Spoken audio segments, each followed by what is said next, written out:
তো আজকের ভিডিওটিতে আমি তোমাদের ক্যালকাটা ইউনিভার্সিটির আন্ডারে এডুকেশন অনার্স 5th সেমিস্টারের পেপার সিসি 11-এর 2021 সালের প্রশ্নপত্রটা আলোচনা করব।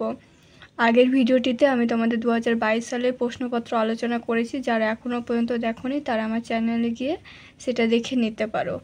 তো দেখো এখানে 10 নম্বরের প্রশ্নগুলো কি বলছে। কয় দাগেরটা যে পরিমাপের সংজ্ঞা ও ধারণা দাও, শিক্ষায় পরিমাপের প্রয়োজনীয়তা আলোচনা করো। পরিমাপের সংজ্ঞা ও ধারণা দাও, শিক্ষায় পরিমাপের প্রয়োজনীয়তা আলোচনা করো। 2 + 5 + 3। তারপরে দাগের প্রশ্নটা মূল্যায়ন প্রক্রিয়ার প্রকারভেদগুলি কি কি? প্রস্তুতকালীন মূল্যায়ন ও অন্তিমকালীন মূল্যায়নের মধ্যে পার্থক্য লেখো। মূল্যায়ন প্রক্রিয়ার প্রকারভেদগুলি কি কি? প্রস্তুতকালীন মূল্যায়ন ও অন্তিমকালীন মূল্যায়নের মধ্যে পার্থক্য লেখো। 2 + 8। তারপরে গয়ের দাগের প্রশ্নটা নৈর্ব্যক্তিক অভিজ্ঞার বৈশিষ্ট্যগুলি উল্লেখ করো। নৈর্ব্যক্তিক অভিজ্ঞা পদগুলির যে কোনো 3টি প্রকার উপযুক্ত উদাহরণ সমেত লেখো। নৈর্ব্যক্তিক অভিজ্ঞার বৈশিষ্ট্যগুলি উল্লেখ করো। নৈর্ব্যক্তিক অভিজ্ঞা পদগুলির যে কোনো 3টি প্রকার উপযুক্ত উদাহরণ লেখো। 7 + 3। তারপরেরটা কি বলছে যে একটি অভিজ্ঞার নির্ভরযোগ্যতা বলতে কি বোঝায়? পরীক্ষা পুনঃপরীক্ষা পদ্ধতি ও অর্ধদ্বিখণ্ডিত পদ্ধতি আলোচনা করো। একটি অভিজ্ঞার নির্ভরযোগ্যতা বলতে কি বোঝায়? পরীক্ষা পুনঃপরীক্ষা পদ্ধতি ও অর্ধদ্বিখণ্ডিত পদ্ধতি আলোচনা করো। 2 + 4 + 4।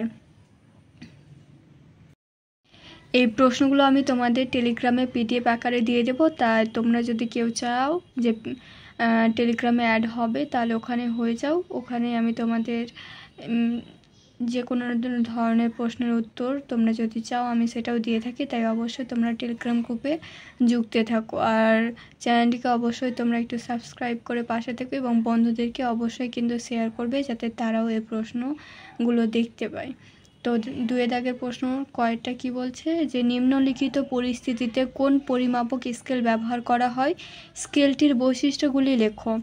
নিম্নলিখিত পরিস্থিতিতে কোন পরিমাপক স্কেল ব্যবহার করা হয়? স্কেলটির বৈশিষ্ট্যগুলি লেখো। তো তারপরে দেখো কয়েরই দাগের আন্ডারে 2টো ভাগে প্রশ্ন আছে।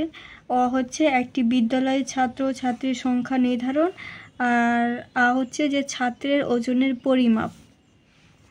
তারপরে ক্ষয় দাগের প্রশ্নটা কি বলছে যে একটি অভিজ্ঞা গঠনে পদ বিশ্লেষণ কিভাবে করা হয়? একটি অভিজ্ঞা গঠনে পদ বিশ্লেষণ কিভাবে করা হয়? আর অবশ্যই বলে রাখি যে তোমরা যে প্রশ্নগুলো করছো বা আমি যে প্রশ্নগুলো আপলোড করছি কিছু কিছু প্রশ্নের উত্তরও কিন্তু আমি তোমাদের আলোচনা করব। তারপরে 2 নম্বরে যে প্রশ্নগুলো আছে সেই প্রশ্নের উত্তরগুলো নিয়েও আলোচনা করব।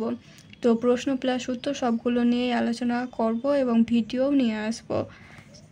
তারপরে দাগের প্রশ্নটা কি বলছে যে রর্সা কালির ছাপের অভিজ্ঞা কিভাবে ব্যক্তিত্বের সংলক্ষণ নির্ধারণ করে তা বর্ণনা করো।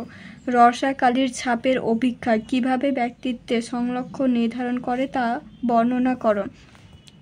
তারপরে দাগের প্রশ্নটা একটি অভিজ্ঞার যথার্থতা কিভাবে বৃদ্ধি করা হয়? একটি অভিজ্ঞার যথার্থতা কিভাবে বৃদ্ধি করা হয়?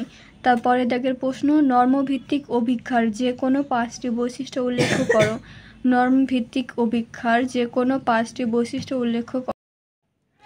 6 দাগেরটা কি বলছে যে একটি অভিজ্ঞার ব্যবহারযোগ্যতা সংক্রান্ত টিকা লেখো। একটি অভিজ্ঞার ব্যবহারযোগ্যতা সংক্রান্ত কি টিকা লেখো। 3 দাগের প্রশ্নগুলো কয়টা রচনাধর্মী অভিজ্ঞার যে কোনো 2টি সংস্কারের উপায় লেখো। রচনাধর্মী অভিজ্ঞার যে কোনো 2টি সংস্কারের উপায় লেখো। ক্ষয় দাগের প্রশ্নটা মূল্যায়নের সাধনী এবং কৌশলের মধ্যে পার্থক্য কি? মূল্যায়নের সাধনী ও কৌশলের একটি করে উদাহরণ দাও। মূল্যায়নের সাধনী এবং কৌশলের মধ্যে পার্থক্য কি? মূল্যায়নের সাধনী ও কৌশলের একটি করে উদাহরণ দাও। গয় দাগেটা কি বলছে যে অভিজ্ঞা নৈর্ব্যক্তিকতা বৃদ্ধির যে কোনো 2টি উপায় উল্লেখ করো। অভিজ্ঞা নৈর্ব্যক্তিকতা বৃদ্ধির যে কোনো 2টি উপায় উল্লেখ করো। তারপরে প্রশ্নটা মূল্যায়ন কিভাবে শিক্ষামূলক ও বৃত্তিমূলক নির্দেশনায় সাহায্য করে? মূল্যায়ন কিভাবে শিক্ষামূলক ও বৃত্তিমূলক নির্দেশনায় সাহায্য করে? তারপরে দাগের প্রশ্নটা পছন্দ ভিত্তিক ক্রেডিট পদ্ধতির যে কোনো দুটি বৈশিষ্ট্য লেখো। পছন্দ ভিত্তিক ক্রেডিট পদ্ধতির যে কোনো দুটি বৈশিষ্ট্য লেখো। 6 দাগের প্রশ্নটা কোন কোন ক্ষেত্রে মৌখিক অভিজ্ঞা লিখিত অভিজ্ঞার চেয়ে সুবিধাজনক।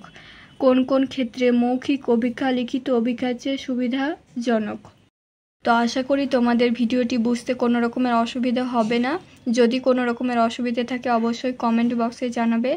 আর এছাড়াও তোমাদের পেপার CC12 এবং DSC পেপারগুলো নিয়েও কিন্তু আগের বছর প্রশ্ন উত্তর সব কিছু নিয়ে আলোচনা করব আমার চ্যানেলে। তো তাই অবশ্যই কিন্তু তোমরা চ্যানেলটির সাথে যুক্ত থেকো সাবস্ক্রাইব করে, আর অল নোটিফিকেশানটাকে অন করে রেখো। আর বন্ধুদেরকে অবশ্যই কিন্তু শেয়ার করতে ভুলবে না।